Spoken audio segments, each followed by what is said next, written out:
අපිට කතා කරන ගොඩක් අය අහනවා මේ වැහි දිනවල මොකද මේ ජනපදවල වර්ධනයක් නැත්තේ ඊටාත්ම පුංචි මැස්ස ප්‍රමාණයක් ඉන්නේ කුඩා මැස්සන් ප්‍රමාණයක් ඉන්නේ කියලා බොහෝ දුරට අපිට කතා කරලා අහනවා ඇයි එහෙම වෙන්නේ කොහොමද ඒකට මොකද්ද විසඳුම කියලා. ඉතින් අද බිඟුතුරු අඩවියේ විදිහට මම ඔබට ගෙනෙන්න යන්නේ ඒ වගේම මගෙත් තිබුණා ජනපදයක් කාලයක් තිස්සේ බිත්තර දාන්නෙත් නෑ රැජිනත් තරමක් කුඩා තත්වයක හිටියේ.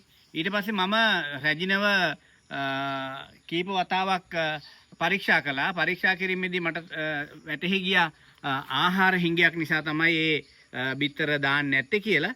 ඊට පස්සේ මම හොඳින් ආහාර ලබා දුන්නා. දැන් ඔබට මම පෙන්වන්න යන්නේ ආහාර ලබා දුන්නාම මොන වගේ තත්වයක්ද ජනපදයක් තුල ඇති වෙන්නේ කියන එක පොඩ්ඩක් ඔබට පෙන්වන්නම්. එන්න බලන්න මාත් එක්ක මේක කොහොමද කියලා.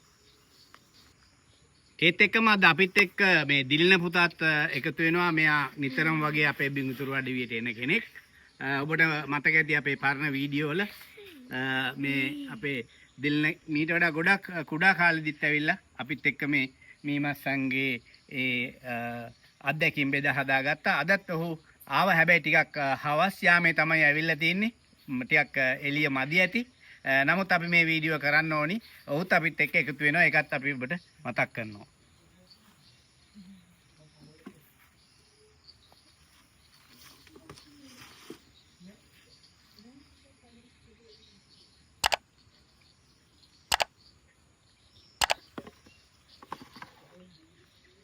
දැන් ඔබට දැක බලා ගන්න පුළුවන් මෙන්න මේ වද කීපයකට තමයි අපි සීමා කරලා තිබුණේ.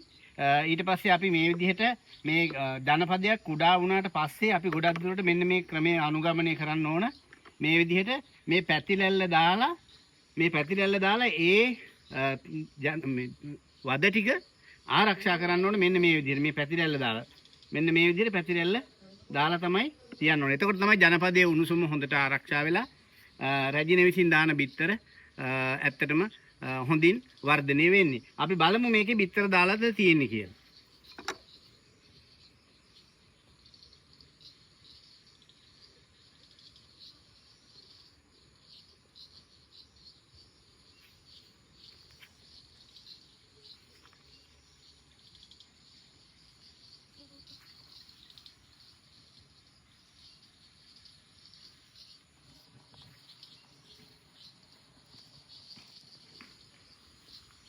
ඇත්තටම බිත්තර දාලා තිනවා. ඔබට හොඳින් පරීක්ෂා කළොත් චූටි නූල් කෑලි වගේ බිත්තර ඔබට දැක ගන්න පුළුවන් වෙයි. චූටි නූල් කෑලි වගේ. ඉතින් මේ ගානට තිබුණාට පස්සේ අපිට පුළුවන් කීප දිනක් අපි ගාඩ් එක වහලා තියන්න ඕනේ මෙහෙම තිබුණාට පස්සේ.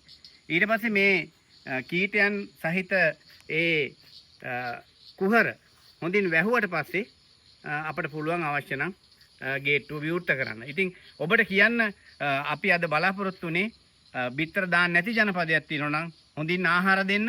ඒ වගේම පැතිලැල්ල පාවිච්චි කරන්න.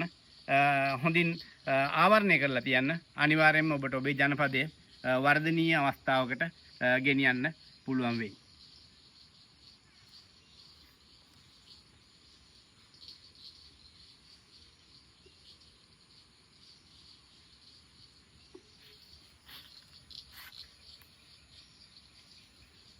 විශේෂයෙන් අපි මෙවැනි දරුවන් අපි මේ මීමැසි පාලනයට සම්බන්ධ කරගන්නේ කුඩා කල සිටම ඔවුන්ව සම්බන්ධ කර ගැනීමෙන් මේ මීමැස්සන්ට තියෙන බිය අපි ඔවුන් තුලින් ඉවත් කරන්න ඕනි. එවැනි කාර්යයන් වල අපි යෙදුනොත් අපේ අනාගත පරම්පරාව අනිවාර්යයෙන්ම මේ මීමැස්සන් සුරකින්නු නොඅනුමානයි. ඔබත් අපිත් එක්ක එකතු වෙන්න මොන හරි ගැටලුවක් තිබුණොත් බිඟුතුරු අඩවියට කතා කරන්න.